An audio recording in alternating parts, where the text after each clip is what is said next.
I don't think people realize how good the Houston Rockets are going to be next season. They just re signed Jabari Smith Jr. to a 5 year, $122 million contract. I've never been the biggest Jabari Smith Jr. fan. I feel like he leaves a lot to be desired, especially for someone who was taken with the third pick in the draft. But this is a great deal for the Rockets for a few reasons. The first reason is that the cap just keeps going up and up. By the time that this contract is over, it's basically going to be like fifth starter money. It's really not that much money if you think about it relative to the salary cap. Even if Jabari doesn't get any better, he has a very valuable skill set as someone who could space the floor, rebound, finish around the basket, and is pretty decent defensively at the power forward position, which is one of the hardest positions in basketball to fit in general. Nowadays, it's really hard to find traditional fours. And if he continues to get better, this could end up being a scam contract for the Rockets in a few years.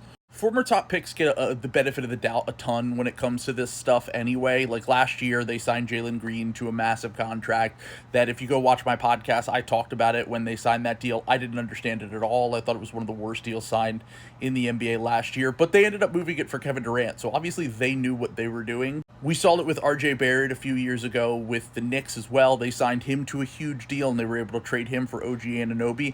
Top picks will always be movable. Former top picks, because they can sometimes go to different situations and thrive in different contexts. We've seen this over and over again. They're always almost going to return positive value no matter what their contract is. So let's say Jabari doesn't get any better and the Rockets are a year or two from now want to continue to push in the chips. They'll have a movable deal along with some picks. They still have picks from the Nets and the Suns that they could move if a even better player becomes available.